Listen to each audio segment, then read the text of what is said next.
Elles se plantent, oh là là là là, c'est la catastrophe, toute leur personne est une nullité absolue, elles rentrent sous terre, elles meurent de honte, elles se disent... Un garçon, il se plante, un homme, il se plante au bureau, ben voilà, il va se relever, et puis c'est comme un jeu, quoi.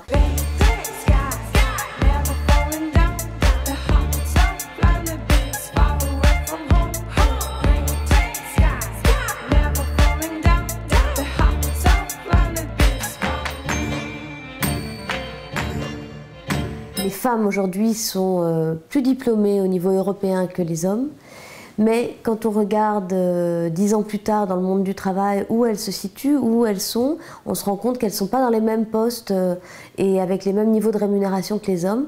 Donc c'est bien qu'il y a un problème et ce problème, je pense, est lié au fait que le monde du travail est encore très masculin, il fonctionne encore avec des codes. C'est normal, c'est un monde, c'est pas forcément quelque chose qui est pensé contre les femmes, c'est juste que le monde du travail a été fait par les hommes pour les hommes et que donc il fonctionne avec des règles non écrites.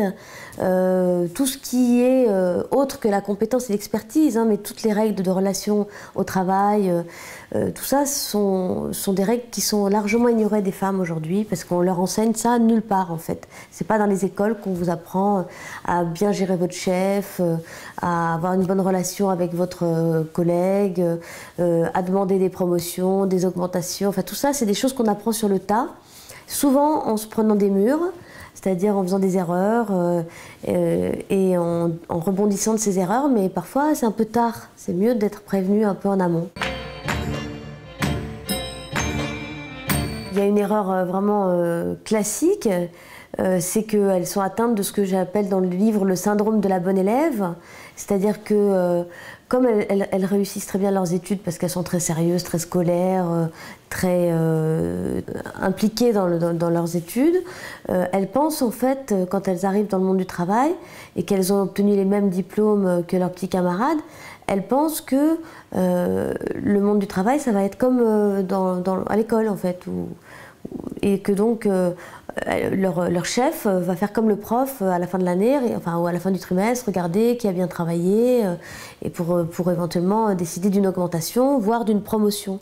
Mais dans le monde du travail, ça ne se passe absolument pas comme ça. Dans le monde du travail, c'est très rare qu'on vienne vous chercher pour vous dire « Tiens, toi, je te verrai bien à ce poste-là. Tiens, toi, je vais t'augmenter. Tiens, tu as très très bien travaillé, je vais t'augmenter. » C'est très très rare, encore plus aujourd'hui où c'est tellement tendu, le monde du travail, où il y a des budgets de plus en plus serrés, etc. En gros, si on ne demande pas, on n'a rien, même si on a des très très bons résultats.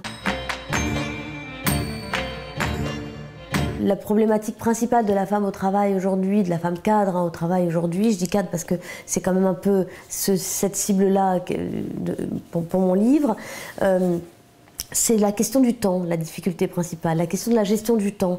Les entreprises françaises fonctionnent encore beaucoup sur ce qu'on appelle le présentéisme, c'est-à-dire la présence physique, être vissé à son siège de bureau et à sa table de bureau, être dans l'entreprise physiquement. Et les femmes ont des aspirations tout autres, c'est-à-dire qu'elles pensent qu'elles peuvent faire du très très bon travail sans être vissées à leur bureau toute la journée. Et elles revendiquent une forme de liberté dans la gestion de leur emploi du temps. Or, prendre des responsabilités, encadrer une équipe, c'est ça qui vous donne la liberté. Vous gagnez votre liberté d'emploi du temps quand vous encadrez les autres, parce que voilà, vous êtes libre de votre emploi du temps. Plus vous montez en responsabilité, plus moins vous avez de compte à rendre sur la présence physique. Donc, d'une certaine façon, c'est un mauvais calcul que cette autocensure au féminin, parce que en fait, ça permet justement de gagner de la liberté. Aujourd'hui, on est dans un monde vraiment de marketing, d'image. On doit vraiment exister presque comme une marque.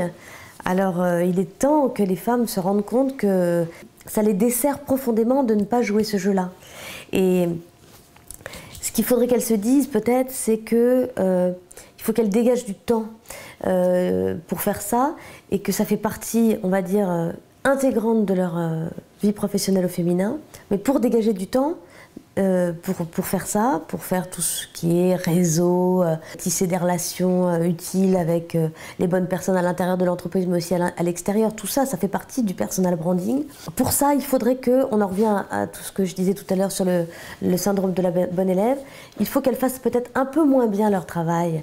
C'est-à-dire qu'elles soient un peu moins perfectionnistes peut-être sur leur dossier en tant que tel, qu'elles arrêtent d'être un peu trop à relire et reprendre et re-reprendre leur dossier et qu'elles se disent bon voilà c'est bien fait à 80%, bah, les 20 autres pourcents je vais les utiliser pour faire un peu ma pub personnelle et mon autopromotion et gérer un peu ma carrière.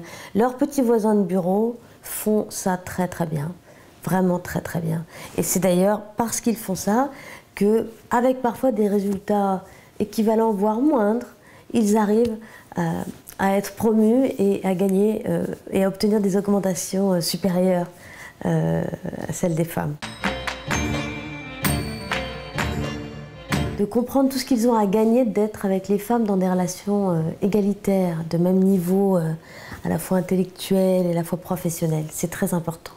D'ailleurs, on voit bien que les études sociologiques qui ont été faites sur les couples cadre-cadre, sur les couples où finalement les femmes, la femme et l'homme ont un même niveau et des mêmes aspirations professionnelles et ambitions professionnelles, sont les couples au fond qui sont les plus égalitaires et qui arrivent à construire quelque chose dans la sphère privée. Il ne faut pas que les hommes aient peur de ça en fait.